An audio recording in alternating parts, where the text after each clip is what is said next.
Hey everybody, thanks for watching my videos. This is episode 3 in an ongoing lesson series. Today we are doing open tuning in G with an emphasis on blues and slide. So grease up those lead chops.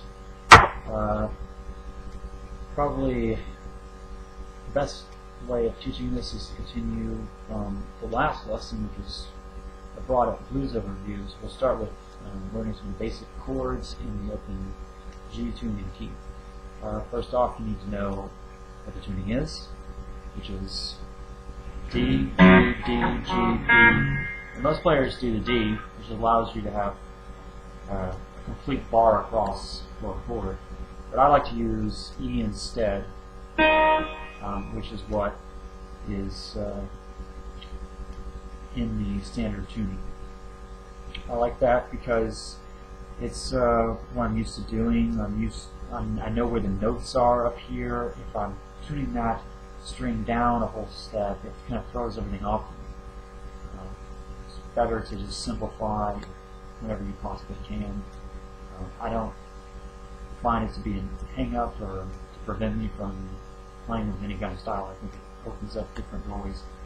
Okay, so the first basic chords you'll need to know in a blues framework is the 1 chord, which is a G, the 4 chord, which is a C, the 5 chord, which is a D, and a little alternate 5 in terms of what you use it for is the 7, which kind of leads up all the way to the 1 again. So an example of this progression in action, or just a little basic comping, is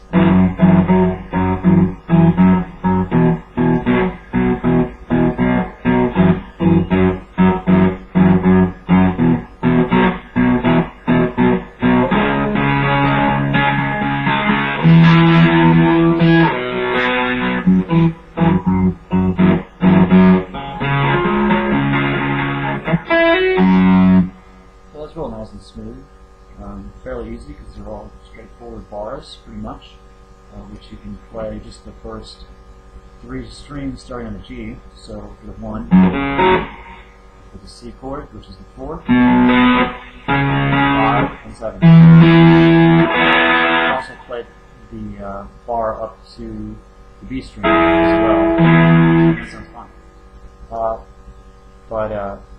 You know, that's great and all to go play a bar chord and open tuning. It's nice and easy.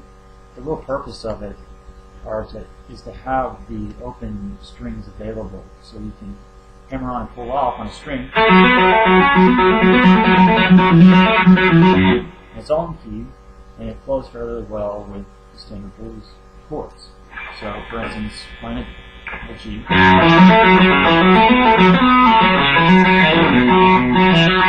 play up to the C.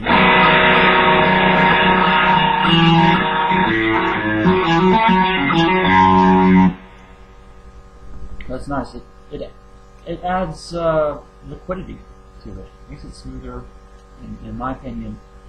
A lot easier to play with a whole lot more output. So you're fooling the audience into thinking that you're actually better than you are presenting yourself to be. In terms of just raw analysis of the technical ability that goes into playing. So, another benefit, clearly, is guitar players through the ages have taken advantage of this open tuning with the, since you can play bar chords, is to use a slide. So, let's switch over how you actually play slide, which you want to put it on your pinky finger. Some people do the ring, but I find that to be terribly prohibitive. If you're trying to play a chord, you can only use these 2 fingers. And if you're playing the slide part, you want to go to play a lead after it, to do this kind of weird stretching action with your fingers. I just think that's uncomfortable and not efficient. Do this, though, play a little chord, and you play a lead pretty quickly after with 3 fingers instead of 2.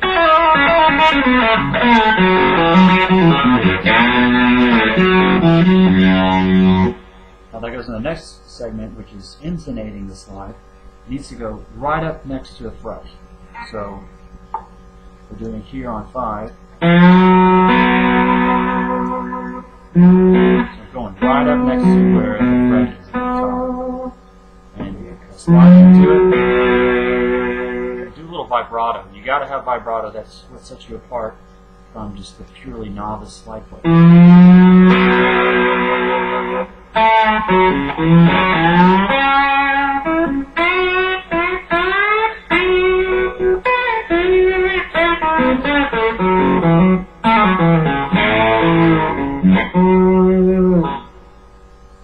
Has a real nice sound to it. So screw around with this. There's also, so this is clearly a glass version of the slide. You get ceramic kinds. I like the glass the best. It's a little smoother.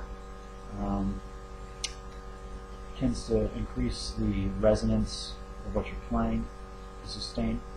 You gotta be careful with it. In the beginning, I used to drop these things and shatter glass all over the stage, which is kind of a hazard, really, when you're playing live. This is a brass slide. Actually, we use these quite often. It's a little heavier, a different sonic characteristic. It's not as slick as the glass, but most people, a lot of guitar players swear by this. They wouldn't want to play anything else. So.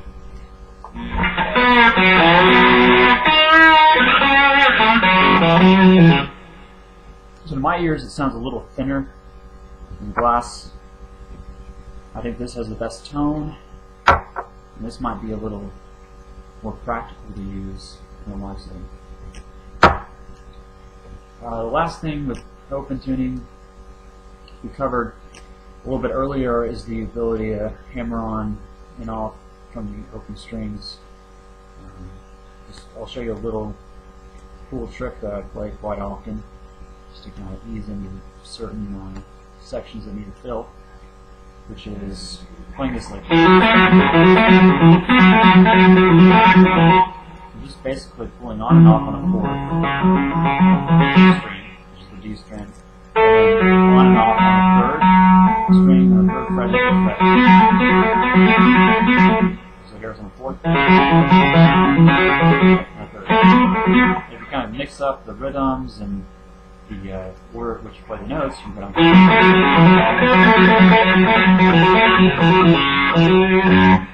You also go up here to the 10th fret.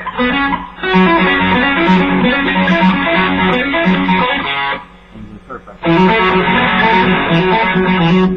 If you want, you can go down another string to the 2nd string on the low G and do the same thing.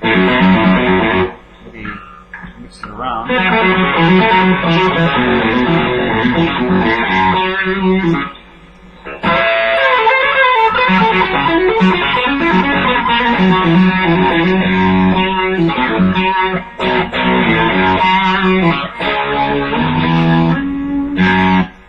So, that's it for today.